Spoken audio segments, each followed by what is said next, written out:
All right, Barry, basically, welcome to Pittsfield.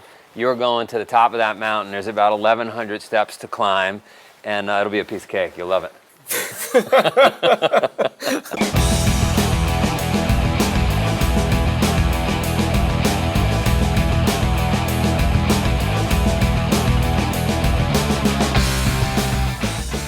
All right, we're back here at the farm once again at the Spartan Up podcast. I am Tim Nye, Colonel Nye. So welcome everybody. To my right here, I got Sephra, the seed queen. I've got Joe, and I've got Johnny, the doctor, the mind doctor. And today we're going to be talking about Barry Sternlicht. Barry Sternlicht, real estate developer. Starwood Holdings. Anybody knows the W Hotel chain or Starwood? That was Barry. Barry had a vision.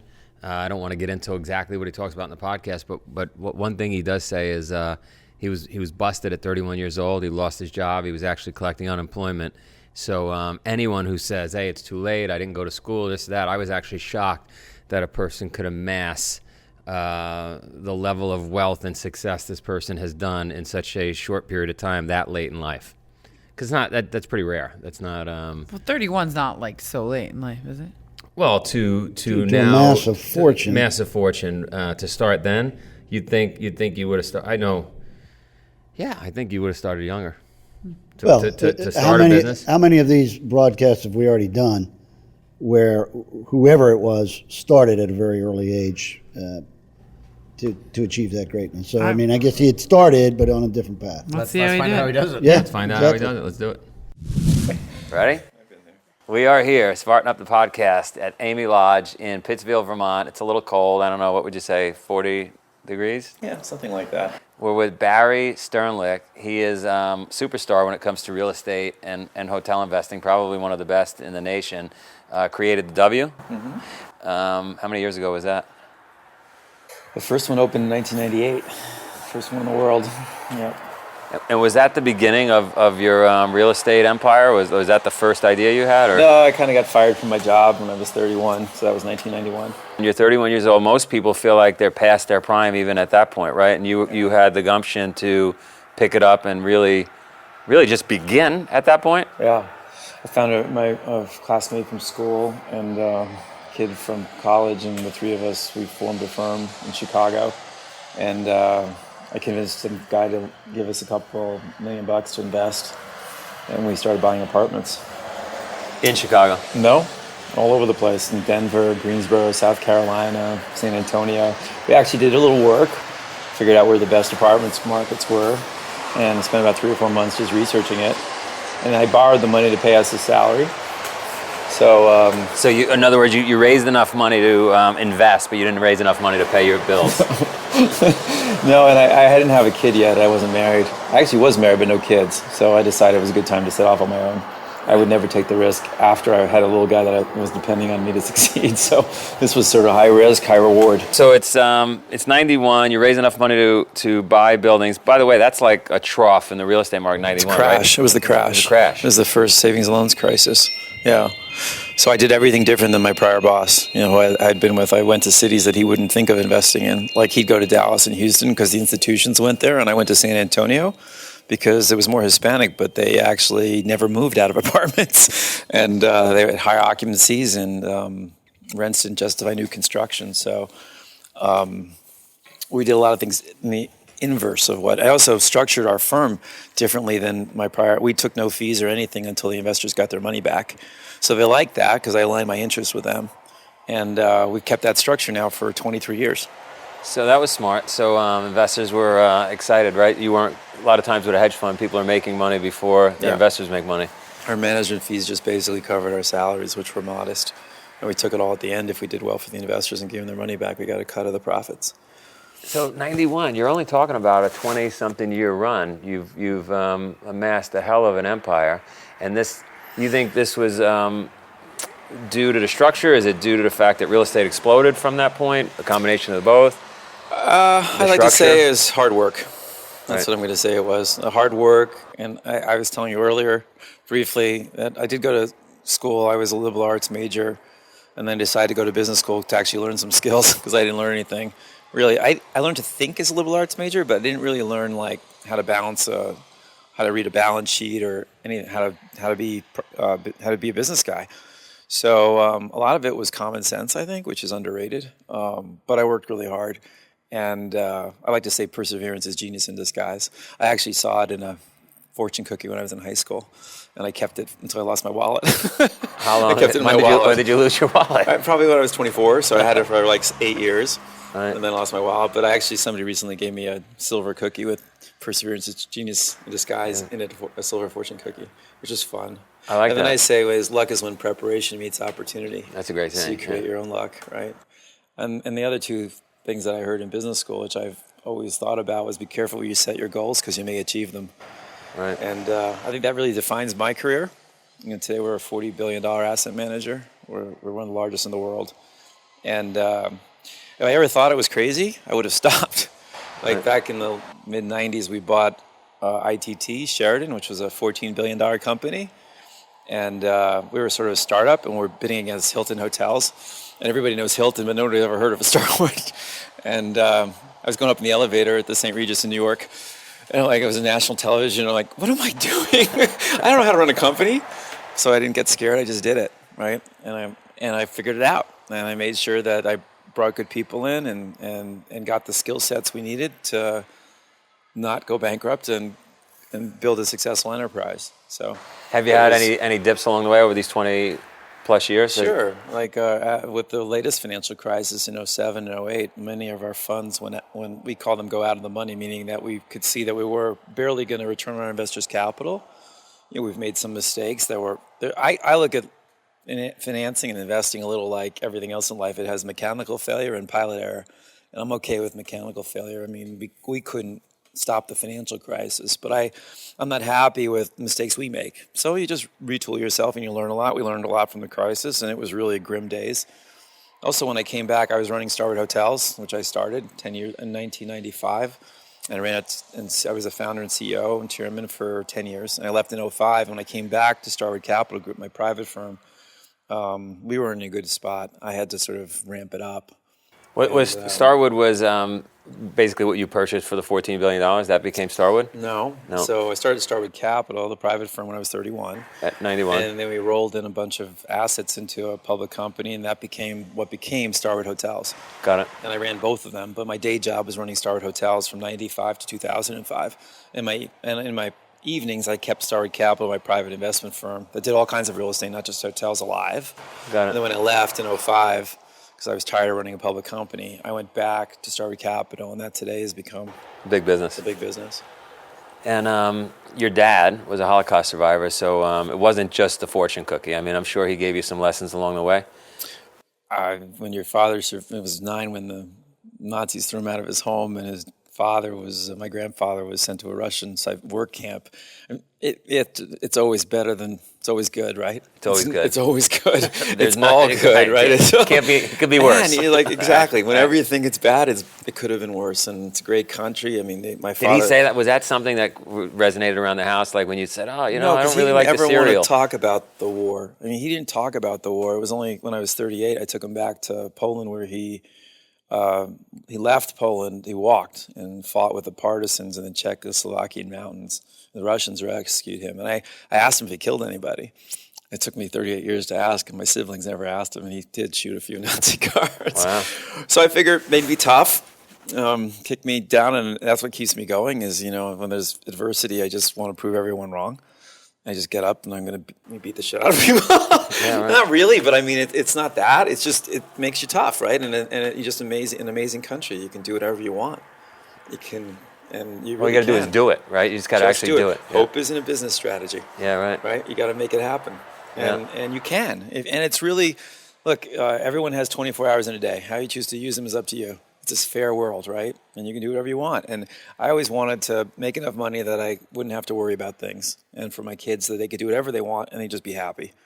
And I've accomplished that, so I'm not exactly sure why I'm still doing what I do. But there's always a new challenge. It's a little like a shark. They stop swimming, they die. So For me, it's like I keep going. It's what I do. It's my sport. I wish I'd been a professional tennis player, but didn't have that skill set. So at this, I'm pretty good. So, and I love design. I love architecture. So for me, that's not really work Right. today.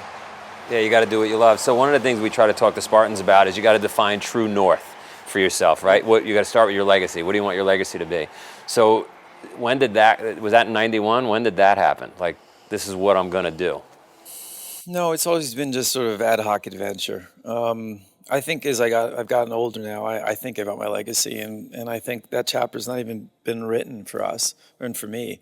I mean, we try to be very philanthropic. We've picked causes now. We're very focused on education and diabetes research, stem cell research for that. And I'm chairman of Robin Hood, which is the nation's largest poverty fighting organization based in New York City. So I just love having the opportunity to do that. You know, that's just a real blessing to have been successful enough to give it away and then change people's lives. And I hope, I mean, I've never talked about my legacy before, but I want to do more there. You know, probably go back and teach at some point. And I like talking to kids. I like inspiring people. I started with nothing, absolutely nothing. And You had a fortune cookie. I had nothing. I went to public high school. I had nothing, So my dad came here with a sweater. It was mom's and my grandmother's sweater, on his back, and he was an engineer, and he never looked back. And he always told me what a great country this was, and I needed to appreciate it. And I do. I really think it's an amazing place. And you think what you can do here, and you can't do elsewhere if you work hard and take some risk and try. But I think the key is just picking yourself up off the ground and bucking adversity, because the world will knock you down. It is not a straight line. I was collecting unemployment. My wife was telling me the unemployment line when I was 31. Wow. And I was like, I just look forward, not back, right? Yeah. Keep going forward. What do you say to the kids, the people that maybe have it a little easier than you had it, that aren't on an unemployment line, that haven't faced risk, that don't have a dad that went through what your dad went through, right? They had it a little easy. How do they don't necessarily have that wiring? Yeah, the key isn't the money. That's nothing to do with it. It's to find something they're passionate about, which they like. That's all you want from your kids. I do think having a goalpost like that, which is financial. I mean, when I was young, I didn't have the money, and I wanted to have a pool, right? I thought it was so cool. So I think it kind of helped me having that goalpost. And I think when kids grow up more affluent than that, you're almost stealing something from them in terms of that isn't really that important to them. And maybe that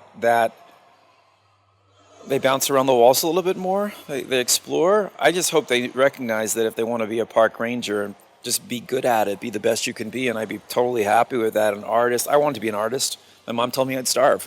So now I do art through hotels and design, and I love that. I love working with really talented interior peoples and architect, and I'm pretty good at it. So, and they like working with me. I'm one of the 2 businessmen in the country in the Interior Design Hall of Fame. Wow. There you go. Wow. My most important accomplishment. You said you recently spoke and you gave some advice to the graduating class, right, on how to be successful. Give us a couple of pointers on. Well, the things I said to you earlier. I mean, be careful when you set your goals; you may achieve them. Find the freight trains in your life and get on them instead of in front of them. Sounds silly, but it really is important. Like, what are the trends that are going to be in your lifetime? Whether today it's mobile or technology or innovation or clean living, healthy food. It's easier to go with the flow than up the huge against it. And so it's important to figure out, and if they match with your interests, then that's an easy career. And also, I tell them, don't worry about your first job. It's really important to learn. Don't run before you walk, right? It's like training for Spartan. You got to take it slow and then pick it up and ante it up. And it's the same thing in life, right? Just take your time, exercise at the beginning, which is get a job where you can learn. Right. And find, I had a kid who worked for me for nothing. He slept on the floor. And he really wanted to learn. And I totally respected that. Of course, I paid him because I was feeling bad about it. But he said, I'll work for you for nothing. And that's really important because you have to have, it's not instant gratification. And I just worry today, a lot of the kids want that. It just doesn't exist really. That's hard. I mean, you don't get anything without hard work, whatever it is you're trying to do. And accountability, you're responsible for yourself. Don't be a victim, right? I mean, be be the change you want to be, right, in the world. Yeah, right. I mean, you're responsible for your life. So for me, I think teaching kids that they really set their aspirations high, because it's terrible to look back and say, I wish I'd tried that and never did it because I was afraid. And I think that's athletics too. You know, it's like you push yourself until you can't go any further, and then you just say, I did. And I think when I left Starwood Hotels, I gave a speech in front of 5,000 people at a global conference, and I said, I look back at everything you did, and I just gave you everything I had. I have no regrets. I left it all on the court. I think that's the way you got to play life. I think it's like, no regrets. I did the best I could do, whatever that was, whether I succeeded or didn't. I just tried the very best I had. Gave it all. I think that's in life. That's fantastic. You can say That's all you could ask for. Right. What's your favorite exercise? There's no such thing as a favorite exercise. I mean, in sports, I like basketball and tennis and golf now, but I love to work out. I work out a lot. I think it's really important. It's my time out, actually, is to spend time just sweating and selfish hour. I like Bikram yoga. I do a lot of dynamic movement today. I like pull-ups, I guess, now. I'd say pull-ups and chin-ups and stuff like that, and then windshield wipers. Windshield wipers are good. They're very good. Yeah.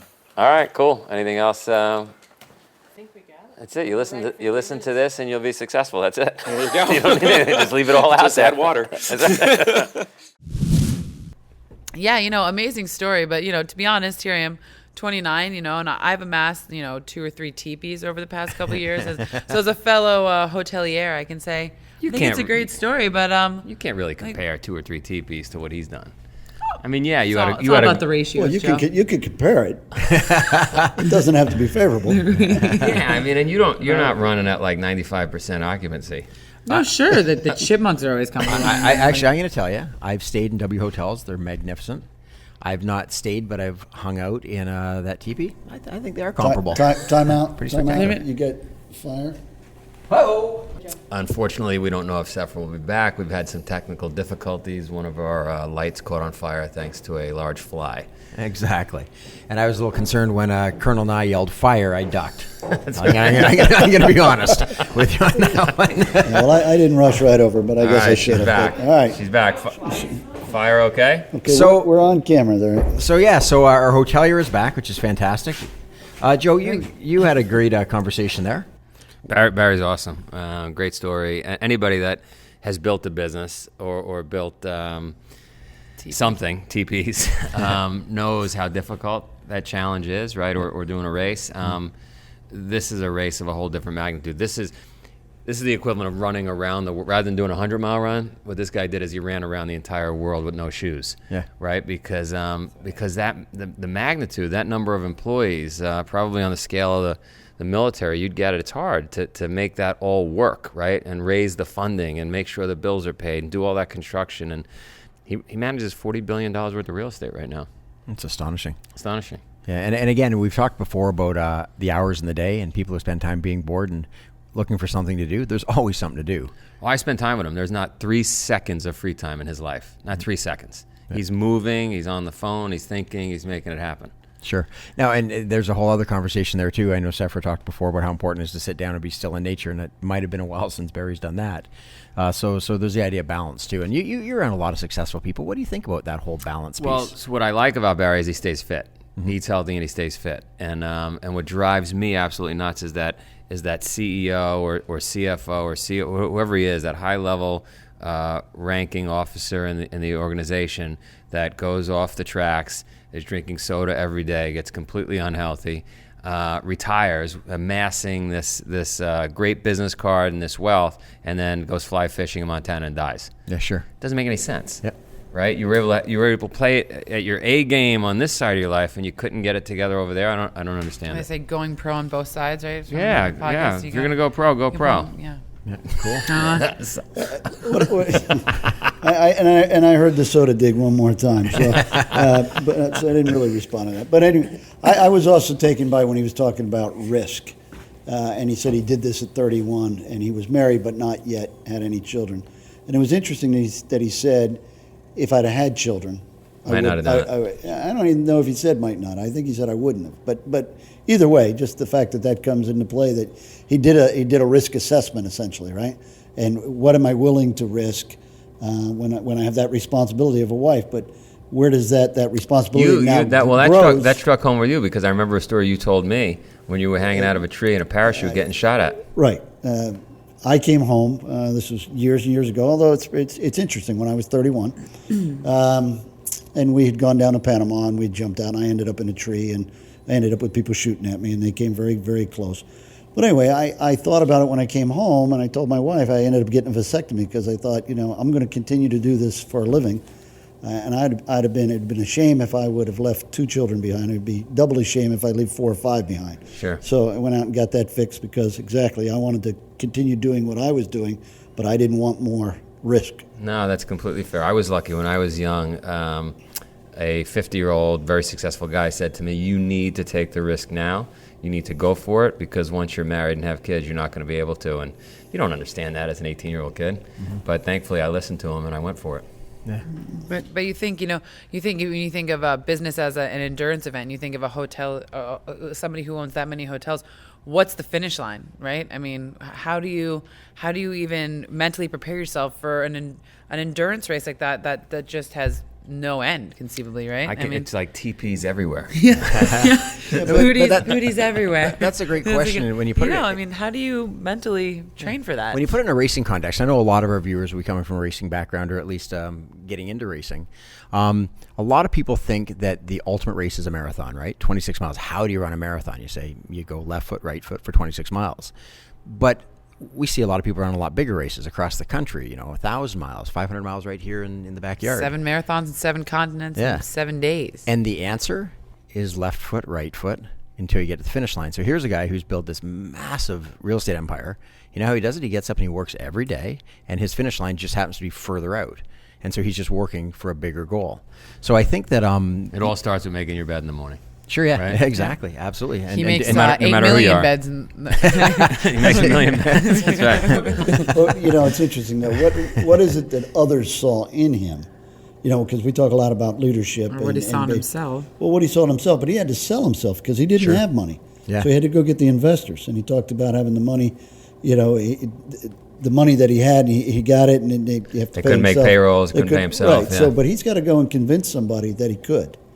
Else they wouldn't have invested in him. Well, I mean, I don't want to go down a rabbit hole, but it is interesting. When I became capable of actually investing in other things as opposed to looking for investors, investors are looking for jockeys to bet on, right? There's lots of money out there, and so you're right. It's just a matter of which jockey are you going to bet on, because it's a tough game to be an investor, right? You not only got to bet on the right jockey, you got to bet on the right horse, and then the environment's got to be conducive to racing that day. Right. It brings me back to a great question you asked before, though. You asked about confidence and how people develop confidence and the importance of it. And when you think about it, when somebody walks into you and they're going to pitch that you need to invest in their, huge idea, it's all about confidence. If that person comes in and they don't project that they know it's going to be successful, you're not going to invest in them. They might have the greatest idea in the world, and if they're introducing it without confidence, so I'm just thinking back to what you said a while ago about confidence. That's everything. It's DOA. And I think about a podcast we did with the best explorer of our time, Rand Fines, right? Mm-hmm. And him and his wife, they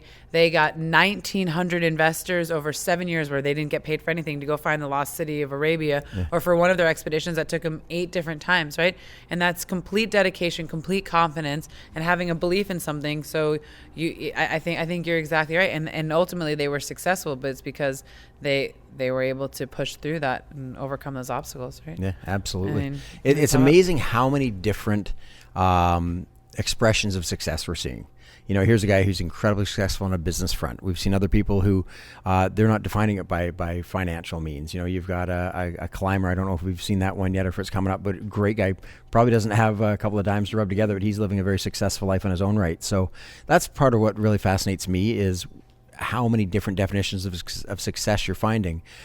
But again, at the end of all this, what we're trying to call out of this is what are the common themes that whatever your definition of success is, there are probably still some common things you have to do to get there, whether it's long-term vision, whatever else, we'll come up with them. But I'm enjoying this process being on right here. That reminds me of, if I may, quickly, one of my favorite kids' books of all time, right, is called The Search for Delicious. And what they do is they go all throughout the magical kingdoms, and they try to get the trolls and the trees and the mermaids in the water what their definition of delicious is, right? Because everyone has a different definition. Is it the chocolate cake or is it the climate tree, whatever? And I think it just made me think of that when you said different definitions of success. So if you have kids, you guys should read that book. So if you don't want to watch the podcast, feel free to read that book, and you'll get everything you need to know about success in life, I guess. But what if they do? What if they want to find out more about the podcast, Joe? If you want to find out more about the podcast, go to SpartanUpPodcast.com. You can learn about Johnny the Doctor. If you have any medical needs, just reach out to him. My new Pooties Children's Library and my teepees. You've got Safra, who's running a series of TP and children's book Enchanted Rewilding retreat. Rewilding retreats on the side of the mountain. And Colonel Nye, in case you run into a really difficult situation in life, give him a call.